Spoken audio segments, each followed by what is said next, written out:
পরম পূজনীয় শ্রীমৎ স্বামী শিবমায়ানন্দজি মহারাজ, পরম পূজনীয় শ্রীমৎ স্বামী বুদ্ধদেবানন্দজি মহারাজ, পরম পূজনীয় শ্রীমৎ স্বামী রীতানন্দজি মহারাজ, উপস্থিত অন্যান্য পূজনীয় সন্ন্যাসীবৃন্দ, ব্রহ্মচারীবৃন্দ এবং সমবেত ভক্তমণ্ডলী, আপনারা শুনেছেন যে স্বামীজির 150 বছর পূর্তির সঙ্গে সঙ্গে ঠাকুরের অন্যান্য 3জন অন্তরঙ্গ সন্ন্যাসী পার্ষদের 150তম জন্ম জয়ন্তী এই বছর চলছে।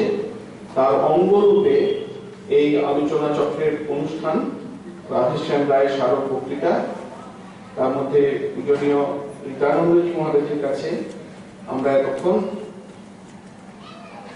তুরিয়ানন্দজি মহারাজের কথা শুনছিলাম। আমরা এখন শ্রীমৎ স্বামী ব্রহ্মানন্দ মহারাজের কথা আলোচনা করব। রাজা মহারাজের কথা বলতে গেলে আপনারা জানেন, পূজনীয় শিবমায়ানন্দজি মহারাজ তার প্রস্তাবনায় বলেছেন যে স্বামীজি বলতেন রাখালে রাজবুদ্ধি আছে, ও একটা রাজ্য চালাতে পারে। এই দুজনের সম্পর্ক কিরকম ছিল আপনারা জানেন। একটি ঘটনার কথা মনে পড়ছে। এটি শরৎচন্দ্র চক্রবর্তী, স্বামীজির শিষ্য, তিনি উল্লেখ করেছেন এই ঘটনাটি। একবার তখন স্বামীজি তার নিজের ঘরেতে রয়েছেন, সেই দিন বোধহয় শরীরটা ভালো ছিল না, গাটা ম্যাচ ম্যাচ করছে। শরৎ চক্রবর্তীকে বললেন যে উনি বাঙাল বলে ডাকতেন, বললেন বাঙাল একটুখানি গাটা মেসেজ করে দিত। তা শরৎ চক্রবর্তী করছেন, উনি তো মানে গুরু আমাকে মেসেজ করতে বলেছেন, এটা একটা বিরাট সৌভাগ্যের বিষয়, কিন্তু ওই রকম নরম নরম মেসেজ স্বামীজি ঠিক পছন্দ হচ্ছে না। বলছেন এই তো তুই পারবি না, তুই রাজাকে ডেকে। এই গেলেন রাজা মহারাজকে ডাকতে। তখন রাজা মহারাজ সঙ্গে প্রেসিডেন্ট ওই দরজায় নক করলেন, দুপুরবেলা বিশ্রাম নিচ্ছিলেন। খুলে বলেন কি বাঙাল, কি খবর? বলেন স্বামীজি ডাকছেন মেসেজ করবার জন্য। বলছেন কিন্তু খুব ভেতরে বিপ্লব, অস্বস্তি বোধ করছেন যে সংঘের প্রেসিডেন্টকে উনি ডাকতে এসেছেন যে স্বামীজি শরীর মেসেজ করবার জন্য। রাজা মহারাজ একবারে বিরক্তি করলেন না, সঙ্গে সঙ্গে ওই হাওয়াই চটিটা পায়ে দিয়ে কটক কটক করতে করতে পতুয়াটা গায়ে গড়িয়ে দিলেন, এসে চল বলে স্বামীজির ঘরে ঢুকে দরজা বন্ধ করে 2 ঘন্টা একবারে স্বামীজিকে ধলাই মলাই করে মেসেজ করে যখন ফিরে আসছেন তখন একবারে ঘেমে গেছেন, মনে হচ্ছে যেন গঙ্গায় স্নান করে উঠছে, টপটপ করে জল পড়ছে গা থেকে। এইদিকে শরৎ চক্রবর্তী এই 2 ঘন্টা ধরে স্বামীজির ঘরের বাইরে বসে টুলে বসেছিলেন। তিনি চিন্তা করছেন যে এটা কি রকম হলো। স্বামীজি নিজেও রাজা মহারাজকে এত শ্রদ্ধা করেন, তিনি তাকে মঠের প্রেসিডেন্ট করেছেন, ঠাকুরের মানস পুত্র, হ্যাঁ, আর তাকে দিয়ে এরকম করে মেসেজ করাচ্ছেন। রাজা মহারাজ নিজের ঘরে ঢুকে গেছেন, শরৎ মহারাজ সাহস করে গিয়ে আবার দরজায় নক করছেন। রাজা মহারাজ সঙ্গে সঙ্গে খুলে বলছে কি রে, আবার কি? বলেন না, আমার একটা ভিতরে সংশয় যে ঠাকুরের মানস পুত্র আপনি, স্বামীজিও দেখেছি আপনাকে কিরকম শ্রদ্ধা করেন, ভক্তি করেন, কিন্তু এই আজকে আপনাকে দিয়ে হাত পা টেপালেন, আমার কিরকম কিরকম একটু লাগছে। সঙ্গে সঙ্গে রাজা মহারাজ ছিটকে ডেকেছেন, বলিস কি রে, স্বয়ং শিব, তুই এখনো বুঝতে পারবি? বলে দরজাটা দড়াম করে বন্ধ করে দিল। তা এই হচ্ছে স্বামীজির সম্পর্কে। স্বামীজিরও 150 চলছে, রাজা মহারাজেরও 150 চলছে, একেবারেই সমবয়সী। এই উভয়ের পারস্পরিক সম্পর্ক এবং পরস্পরের স্বরূপ সম্পর্কে ওদের এই দৃষ্টিভঙ্গি। রাজা মহারাজের কথা বলতে গেলে যেটা মনে হয়, মানে অন্তত আমি যেভাবে বুঝি একটু বলবার চেষ্টা করছি, যে শ্রীরামকৃষ্ণের যে বৈশিষ্ট্য, ঠাকুর বলতেন যে বাপের সম্পত্তি পুত্র পায়, তো তার মানস পুত্র একদম শ্রীরামকৃষ্ণের যে আধ্যাত্মিক সম্পত্তি সমস্ত একদম পেয়েছিলেন। শুধু পেয়েছিলেন মানে অটোমেটিক্যালি পেয়েছেন সেটা তো বটে, কিন্তু তিনি নিজে অর্জন করেছিলেন, নিজের যোগ্যতা বলে তিনি সেই সম্পত্তি উত্তরাধিকার বুঝে নিয়েছিলেন। শ্রীরামকৃষ্ণের অনন্ত ভাবময় শ্রীরামকৃষ্ণের কোন ভাবকে ইতি করা খুব শক্ত, যে এইগুলো তার বৈশিষ্ট্য, অন্যগুলো বৈশিষ্ট্য নয় এরকম বলা যাবে। কিন্তু তবুও শ্রীরামকৃষ্ণের যে বৈশিষ্ট্য, আমাদের এই রামকৃষ্ণ সংঘের যে বৈশিষ্ট্য, সেই একই বৈশিষ্ট্য রাজা মহারাজের মধ্যেও প্রতিফলিত প্রতিধ্বনিত একবারে তিন কথায় বলতে গেলে সেটা হচ্ছে এই। প্রথম হচ্ছে ইন্টেন্স বডি ইনটক্সিকেশন, এই হচ্ছে প্রথম বৈশিষ্ট্য, ইন্টেন্স বডি ইনটক্সিকেশন। এই লক্ষ্যকে সামনে রেখে এই সংঘ প্রতিষ্ঠিত। দ্বিতীয় হচ্ছে spirituality combined with intense practicality,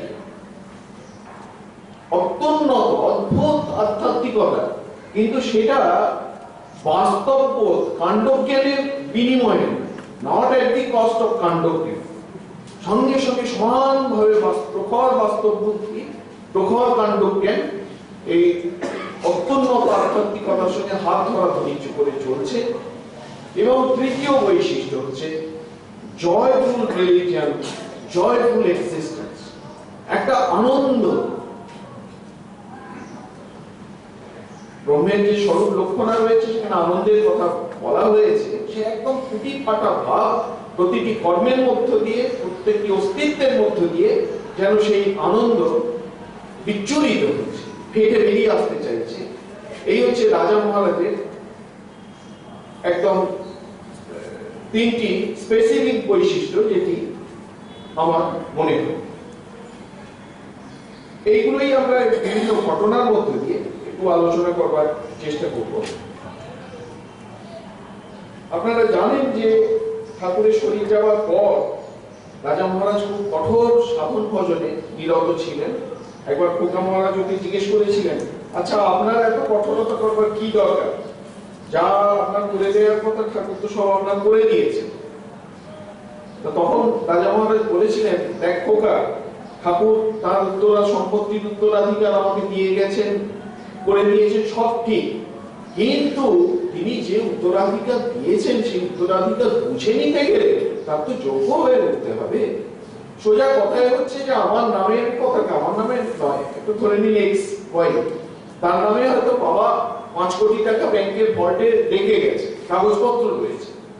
যখন বাবা রেখে গেছেন, মারা গেছেন, শিশুটি অত্যন্ত বাচ্চা, জ্ঞান হয়নি, আস্তে আস্তে সে বড় হয়েছে, কিন্তু যতক্ষণ না পর্যন্ত সেই খবর জানছে যে বাবা আমার নামে 5 কোটি টাকা রেখে গেছেন এবং অমুকের কাছে সেই কাগজগুলো আছে, ওই কাগজগুলো আমার হাতে এলে আমিও 5 কোটি টাকার মালিক হব, ততক্ষণ আমরা কি বলতে পারি যে ওই বাচ্চাটি, ওই ছেলেটি 5 কোটি টাকার মালিক? তা নয়, তাকে তার নিজের সম্পত্তির অধিকার কাগজপত্র দিয়ে বুঝে নিতে হবে।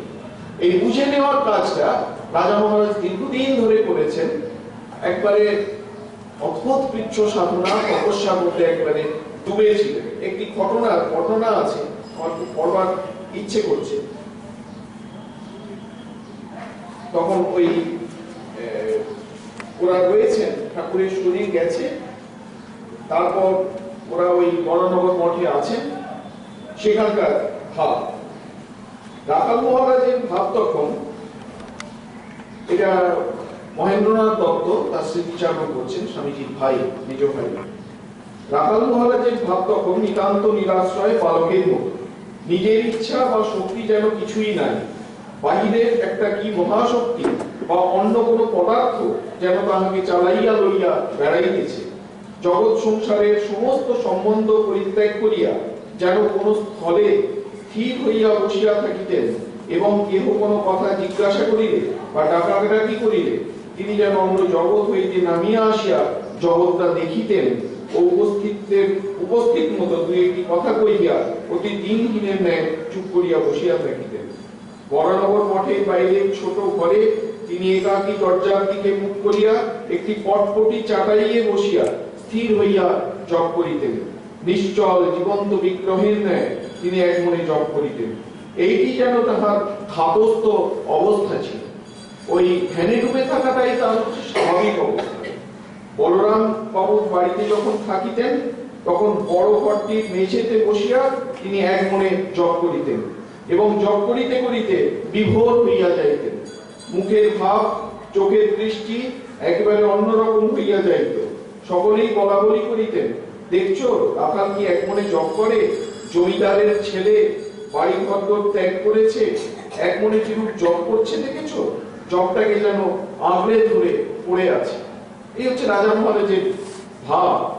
রাজা মহারাজ মাঝে মাঝে বলতেন, ওর কাছে এসে কোনো কোনো ভক্ত এরকম মহারাজের জীবনীতে রয়েছে, তারাও খুব উচ্চ স্তরের ভক্ত ছিলেন, তারাও সাধন ভজন করতেন, সাধন ভজনের অনুভূতির কথা মহারাজকে এসে বলতেন, মহারাজের কাছে এসে যাচাই করে নিতেন যে এই যে অনুভূতিগুলো হচ্ছে ঠিক ঠিক অনুভূতি কিনা।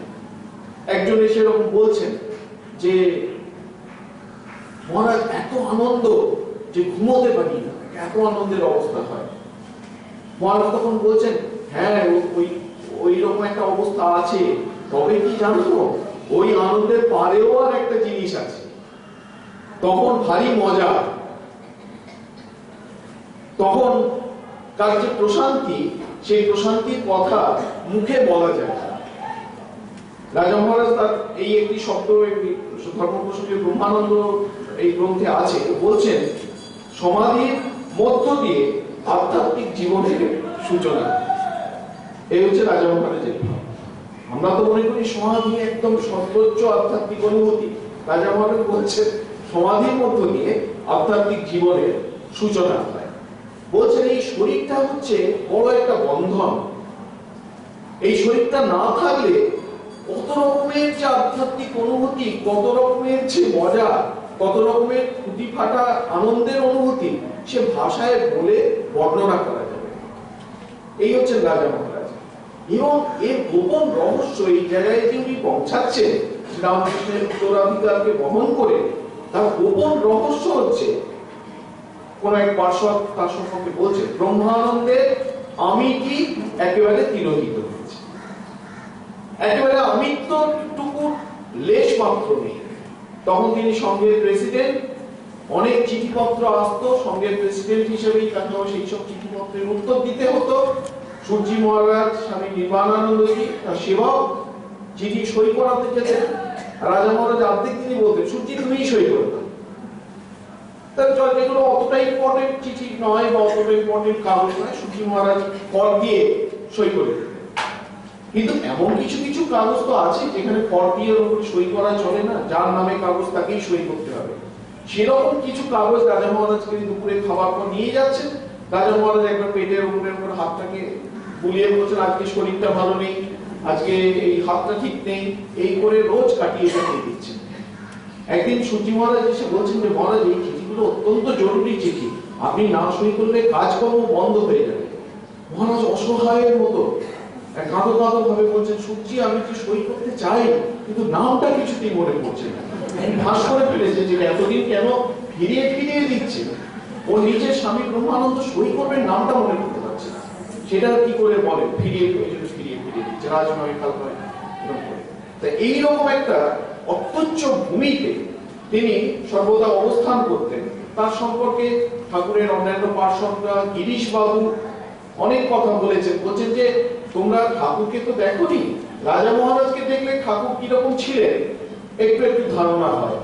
গিরিশ বাবু একটা বলছেন, এই রাখাল টাকাল একটু সেদিনের ছেলে, কিন্তু ওকে পেছন থেকে দেখলে আমারই মাঝে মাঝে ঠাকুর বলে ভ্রম হয়।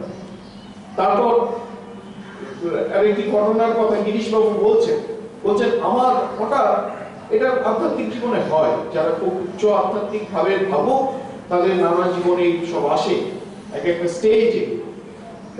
হঠাৎ করে গিরিশ বাবু বলেন, আমার মনে একটা মহা অশান্তি, ঠাকুরের মানুষ বুদ্ধি হলো।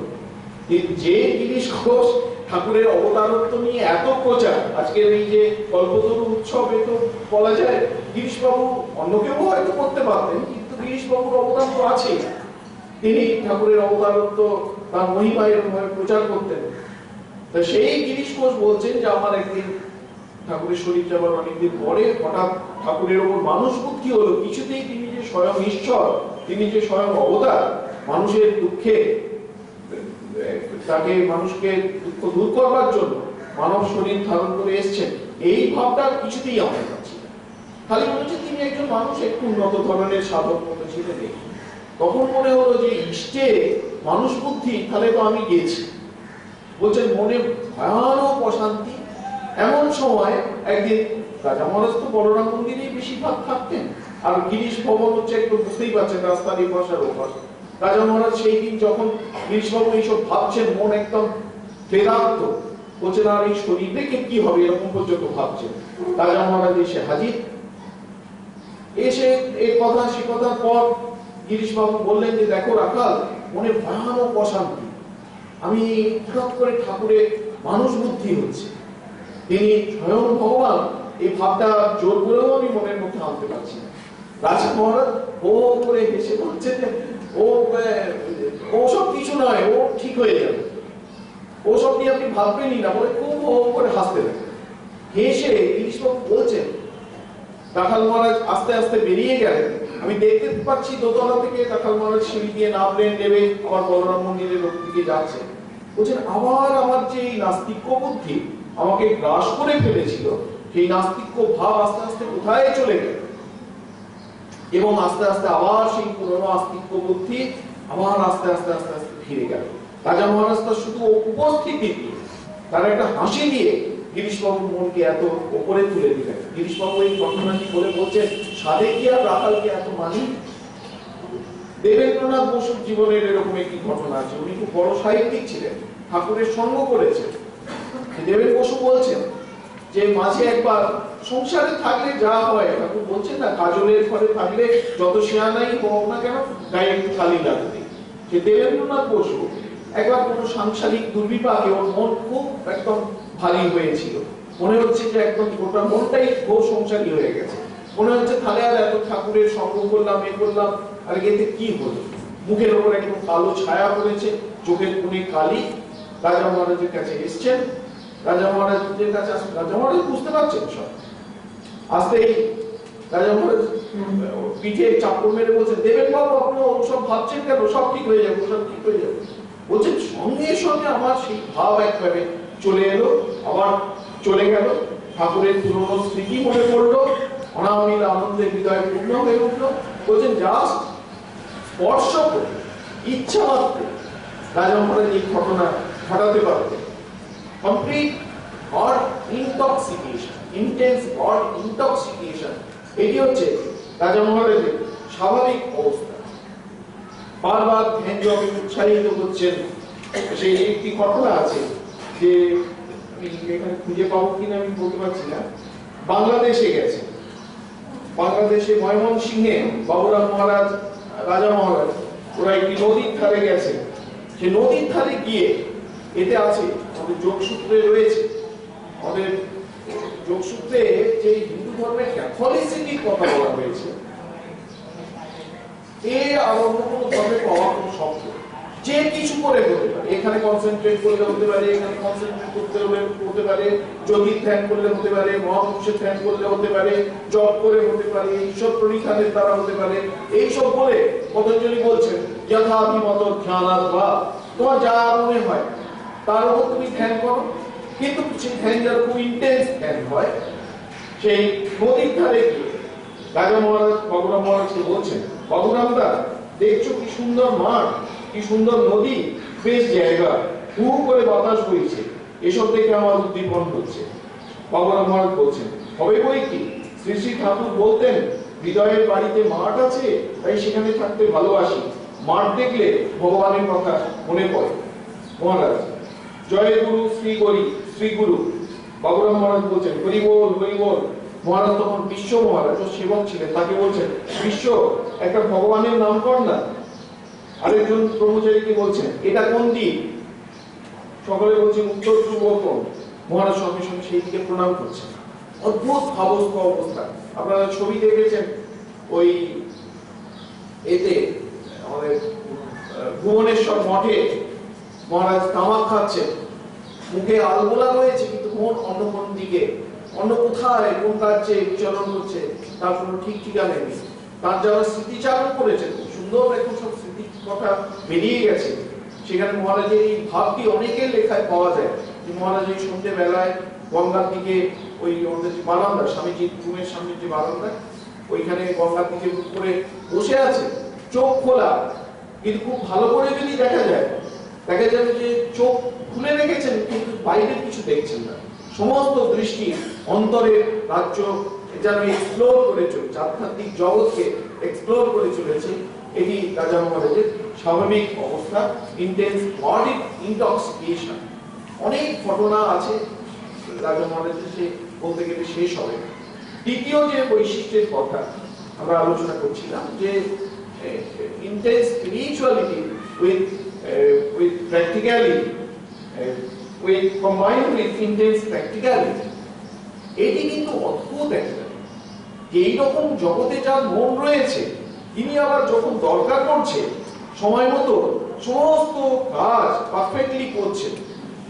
আছে মঠে একবার সাধুদের, ব্রহ্মচারীদের ধ্যান ঠিক হচ্ছে কিনা দেখার জন্য বলছেন, আজ সকালে কে কি ঠাকুর ঘরে গিয়ে ধ্যান করেছেন, এই পরীক্ষা হবে। প্রত্যেকে একটা করে আলু দিয়ে দিলেন, আলু খোসা ছাড়াতে হবে, এমন ভাবে ছাড়াতে হবে যাতে খোলাটি শুধু ওঠে, শ্বাস কেটে বাদ না যায়। তারপরে দেখা একটি আলু, সব আলুগুলো এক জায়গায় রাখা হলো সাজিয়ে সাজিয়ে। মহারাজ একটি আলু তুলে বললেন, এই আলুটি যে ছাড়িয়েছে তার আজকে সকালবেলা ধ্যান ঠিক হয়েছে। দেখা গেল যে সেদিন স্বামী শুদ্ধানন্দজি সেই আলু ছাড়িয়েছেন, স্বামীজির শিষ্য, তিনি আমাদের সঙ্গে পঞ্চম প্রেসিডেন্টও বটে। এই spirituality combined with intense practicality, আমাদের শারদেশানন্দজি মহারাজের সম্পর্কে বলছেন যে যুগাবতার শ্রীরামকৃষ্ণদেব কাশীপুরে শ্রীরামকৃষ্ণ সংঘরূপ মহান মহিরুহের যে সূক্ষ্মতম বীজ তাহার প্রধান পার্শ্বদ নরেন্দ্রনাথের হস্তে প্রদান করিয়াছিলেন, স্বামী বিবেকানন্দ রূপে নরেন্দ্রনাথ সেই বীজ অঙ্কুরিত করিয়া গুরুদেবের মানসপুত্র রাখালরাজের তত্ত্বাবধানে তাহাকে সুরক্ষিত করিয়া অন্তর্ধান করিলেন। একটা এই সংঘ হচ্ছে শ্রীরামকৃষ্ণ শরীর, সেই শরীরকে যেন একটা সূক্ষ্ম বীজ রূপে, সংঘ রূপে স্বামীজি তার জন্ম দিলেন। কিন্তু তিনি জানেন বেশি দিন থাকবেন না, তার এখানে যা কাজ ছিল এইটুকুই তার কাজ। এবার জল দিয়ে, তার সার দিয়ে সেই গাছকে মহিরুহে পরিণত করতে হবে, এই ঘাটতি তিনি দিয়ে গেলেন রাজা মহারাজের উপর। রাজা মহারাজ খুব সুচারু রূপে তার পরবর্তী কাজগুলো করছেন।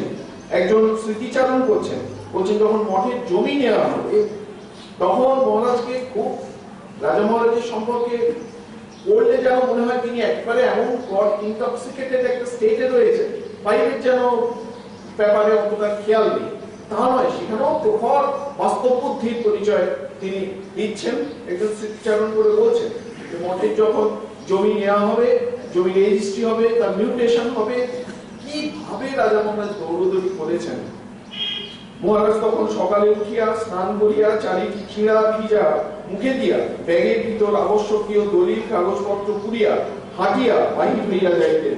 দিনভর এখানে সেখানে উকিল মক্কেল ও সহায়ক পরামর্শদাতা লোকের বাড়ি বাড়ি ঘুরিয়া কোর্ট অফিস করিয়া কোনদিন অপরাহ্নে কোনদিন সন্ধ্যায় ক্লান্ত অবসন্ন দেহে মঠে ফিরিতেন। কোনদিন মধ্যাহ্নে কোনো ভক্ত বা পরিচিত লোকের বাড়িতে খাওয়া হইত, কোনদিন হইত না। কোনদিন অপরাহ্নে মঠে ফিরিয়া ঠান্ডা ভাত, কোনদিন ভিজা চিড়া, কোনদিন বা উপবাসের পর রাত্রেই একবারে অন্ন গ্রহণ করিতেন। কিন্তু এই জন্য কেহ কখনো তাহার মুখে বিরক্তি, অবসাদ, দুঃখ বা নৈরাশ্যের কথা শুনেন নাই। তারপরে আমাদের ভুবনেশ্বর মঠের সম্পর্কে মহারাজ স্মৃতিচারণ বলছেন যখন ভুবনেশ্বর মঠ নেওয়া হয়, রাজা মহারাজ ভেবেই বুঝতে পারতেন এই জায়গাটায় আধ্যাত্মিক একটা কারেন্ট চলছে, এবং সবসময় লক্ষ্য যে আত্মনো মোক্ষার্থম জগৎ হিতায় চ, স্বামীজি এই যে মোটো নিয়ে সংঘ স্থাপন করেছেন, সেই লক্ষ্য যেন সমস্ত কাজের মধ্যে দিয়ে পূরিত হয়, এটি মহারাজের সবসময় মাথার মধ্যে রয়েছে। ভুবনেশ্বরে গিয়ে বলছেন যে তখন ওই জায়গাটা সাপদ শঙ্কু, ছোট ছোট চিতাবাঘ পর্যন্ত, চিতাবাঘ বা লেপার্ড, অনেকে আবার বিজ্ঞানীরা বলেন আমাদের দেশে নাকি চিতা পাওয়া যায় না, যেগুলো পাওয়া যায় সেগুলো লেপার্ড, তাহলে লেপার্ড হোক যাই হোক ওই সময় পূর্ণ। এবং তখনও পর্যন্ত কারোর মাথাতেই নেই যে ভুবনেশ্বর একদিন উড়িষ্যার রাজধানী হবে। কিন্তু মহারাজের রাজদৃষ্টি, যে মহারাজ বলছেন ওইখানেই মঠ, অতটা জায়গা নিয়ে মঠ করা, তখন প্রবীণ সন্ন্যাসী অন্যান্য যারা মঠে ছিলেন, এসব রেকর্ড রয়েছে, তারা কিন্তু একটা ভালো ঠিক সাপোর্ট করতে পারে যে এতটা জায়গা নিয়ে এরকম একটা জায়গায়, পরিত্যক্ত বন্ধুহীন জায়গায়, জনমানব পরিত্যক্ত জায়গায় মঠ করার কি দরকার, তখন তারা বুঝতে পারছেন না।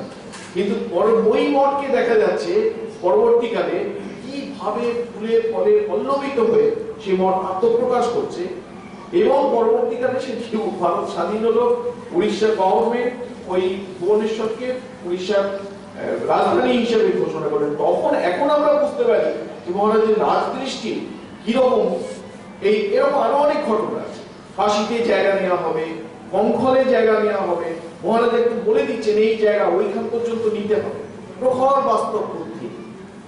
এবং সঙ্গে সঙ্গে সাধু ব্রহ্মচারীদের জীবন যাতে ঠিকভাবে তৈরি হয় তার দিকেও তীক্ষ্ণ নজর, এটা মহারাজ একটা ভাব। তখনকার যে সাধু ব্রহ্মচারীরা থাকতেন তার আশেপাশে তাদের মধ্যে যেন ইনজেক্ট করে দেওয়ার চেষ্টা করতেন যে কাজকর্ম করব, কাজকর্ম করছি, স্বামীজির কাজ এটা, কিন্তু এই কাজকর্ম করাটাই আমাদের জীবনের লক্ষ্য নয়। কাজকর্মের মধ্য দিয়ে নিজেকে উন্নত করা, ঈশ্বর লাভ করা, এটি হচ্ছে উদ্দেশ্য। নারায়ণ আইঙ্গার এসছেন মঠে, তার সঙ্গে কথা হচ্ছে। সেই নারায়ণ আইঙ্গারকে বলছেন যে আমি কাশী যাব, কিন্তু এই ভুবনেশ্বর যাব, কিন্তু একটু জামতারা হয়ে যাব। আপনারা জানেন জামতারা একটা লাইন আর ভুবনেশ্বর হচ্ছে আরেকটা লাইন। তা নারায়ণ আইঙ্গার অনেক বোঝানোর তাকে চেষ্টা করলেন যে এই রকম ভাবে আপনি একসঙ্গে এই দুটো করতে পারবেন না, ওটা আপনি ছেড়ে দিন। কারণ জামতারা থেকে আবার আপনাকে তখন প্রচন্ড গরম, প্রচন্ড গরম, আপনি একসঙ্গে পেরে উঠবেন না। তখন মহারাজ একটু উত্তেজিত ভাবে বলছেন আমাকে সেখানে যেতেই হবে জামতারা, আর যতই অসুবিধে হোক আর যতই কষ্ট হোক। আমি ছেলেটাকে সেখানে পাঠিয়েছি, ছেলেটা মনে হচ্ছে ভাব মহারাজ স্বামী রামেশ্বরানন্দ বলছেন আমি ছেলেটিকে সেখানে পাঠিয়েছি, বলা মাত্র কোনো ওজোর আপত্তি না করে সে সেখানে চলে গেছে। নতুন জায়গা, সেখানে সে কেমন আছে, খাওয়া দাওয়া কিরূপ কি করছে, সব আমাকে গিয়ে নিজের স্বচক্ষে দেখতে হবে। ভবিষ্যতে সেখানে কি কাজ হবে, কিভাবে কি করতে হবে, দেখে শুনে খোঁজ খবর নিয়ে সব বলে দিতে হবে। টাকা পয়সার ব্যবস্থা করে দিতে হবে। আমাকে নিজে গিয়ে না দেখলে কি চলে? এই মহারাজের হৃদয়বত্তা, কর্মীর প্রতি, আশ্রমের প্রতি এত তীক্ষ্ণ নজর, এত মমতা, এগুলো খুব আমাদের বিস্মিত করে যে ওই গড ইনটক্সিকেটেড পুরুষ, কিন্তু বাইরের এই সবেও একবারে প্রখর তার দৃষ্টি। এরকম একটি ঘটনা এখানে রয়েছে যে একজন তখন ব্রহ্মচারী, তিনি মঠে ছিলেন, প্রচন্ড খুব জপ-ধ্যান করতেন, কিন্তু মহারাজের ঘরে সকাল সন্ধ্যেতে যে আসর বসতো সেখানে অনেকে জপ-ধ্যান করতেন, কীর্তন হতো, কালী কীর্তন হতো, নানা গোষ্ঠী নষ্ঠী হতো, কিন্তু তিনি সেখানে যেতেন না, গঙ্গা ধরে বসে জপ করতেন। একদিন তাকে সে ব্রহ্মচারী মহারাজকে ডেকে বলছেন তুমি আজকাল সন্ধ্যের পর এখানে আসো না কেন? ব্রহ্মচারী বিনীত ভাবে বলছেন এখানে আসতে পরে কথাবার্তায় অনেকটা সময় নষ্ট হয়েছে, কথা বললে অনেকটা সময় নষ্ট হয়ে যায়। বলছেন এখানে আসতে পরে কথাবার্তায় অনেকটা সময় নষ্ট হয়ে যায়, সেই জন্য আর আসি না, এখানে ভজন সাধন করি। মহারাজ বললেন খুব স্নেহপূর্ণ স্বরে বলছেন তা একটু সময় নষ্ট হয় হোক, তুমি রোজ এখানে আসবে, মনের অনেক মাপ কেটে যাবে, হতাশা চলে যাবে। একা একা থাকলে অনেক বিপরীত চিন্তা মনে আসে, সবার সঙ্গে বসে আলাপ আলোচনায় সেগুলো আসতে পারবে না। আর তুমি এখানে এলে মনে আনন্দ পাবে, সাধন ভজনে আর বেশি করে মন বসবে। কিন্তু সে ব্রহ্মচারী সে কথা শুনলেন না। কয়েকদিন পর হলো কি, তার সকাল থেকে মঠে পাওয়াই যাচ্ছে। অনেক খোঁজ খবর করে দেখা গেল তিনি চন্দননগরে পালিয়ে গেছে এবং তার পুরোপুরি মস্তিষ্ক বিকৃতি ঘটে গেছে। এবং তারপর মহারাজ আবার তাকে ধরিয়ে ধরিয়ে আনালেন। তখন মহারাজ বলছেন দেখো আমি এই আশঙ্কাটাই করছিলাম, আমি দেখে বুঝতে পেরেছিলাম ও এই সাধন ভজনের তো নিতে পারবে না, কিন্তু ও তো আমার কথা শুনলো না। তারপরে তাকে জোর করে মঠে এনে চিকিৎসা করিয়ে ডাক্তার দেখিয়ে একবারে এমন ভাবে তাকে প্রায় পোষ মানিয়ে ফেললেন, বলা ভালো, পোষ মানিয়ে ফেললেন যে পরবর্তীকালে তার সন্ন্যাস হয় এবং তিনি খুব উন্নত আধ্যাত্মিক জীবন সম্পন্ন একজন সাধু হিসাবে আমাদের সঙ্গে পরিচিত হন। এইভাবে ফিরিয়ে এনেছিলেন। এই spirituality combined with intense practicality, এরও অনেক ঘটনা মহারাজের জীবনে আছে। আর শেষ যে বৈশিষ্ট্যের কথা, যে জয়ফুল, এখনকার দিনে আমরা এডুকেশন নিয়ে কাজ কারবার করি, সেখানে জয়ফুল রিলিজিয়ানের কথা বলা হচ্ছে। বলা হচ্ছে স্কুলে শিশু পড়তে যাবে যেন মুখ পেঁচার মতো করে পড়তে না যায়, আনন্দের সঙ্গে পড়াশোনা করে, এই একটা ভাব। রাজা মহারাজের ওই ঠাকুরের ওই ভাব ছিল। ঠাকুরকে দেখার পর একজন বলছেন যে তোমাদের ভাব দেখে আমার এই ভাব আধ্যাত্মিক জীবন সম্পর্কে একটা ঘেন্না ধরে গেছিল। ঠাকুরকে এসে তার সমাধি থেকে বুঝলাম আধ্যাত্মিকতা হচ্ছে সবসময় আনন্দময়, আনন্দপূর্ণ। এই রাজা মহারাজের মধ্যে এই ভাবটি প্রকট, joyful religion, joyful spirituality, joyful existence. এত মজা করতে যে সে বলে বোঝানো যাবে না। ওই কুড়ি ওড়ানো, মাছ ধরা, তাস খেলা, এই নিয়ে তো আসলে ওই পুরুষদের হয় কি, মনটা সবসময় অনন্তের সঙ্গে রয়েছে, সেটিকে টেনে নামিয়ে রাখার জন্য এইসব নিয়ে তাকে মেতে থাকতে হতো। এবং এর মধ্য দিয়েও তিনি কতজনের চেয়ে কত বাঁক কাটাতেন বলে বোঝা যাবে না। শারদেশানন্দজি স্মৃতিচারণ করছেন, বলছেন আমার কুড়ি ওড়ানো খুব বাই ছিল। বলরাম মন্দিরে গিয়ে দেখি, বলরাম মন্দিরে নয়, এটা সম্ভবত ঠিক মনে পড়ছে, সেখানে গিয়ে দেখি মহারাজ ছাদের উপর ঘুড়ি ওড়াচ্ছে। আমাকে বললেন যে ঘুড়ি ওড়াতে পারি? হ্যাঁ পারি। প্যাচ খেলতে পারি? হ্যাঁ পারি। প্যাচ খেলে, প্যাচ খেলা শুরু হলো।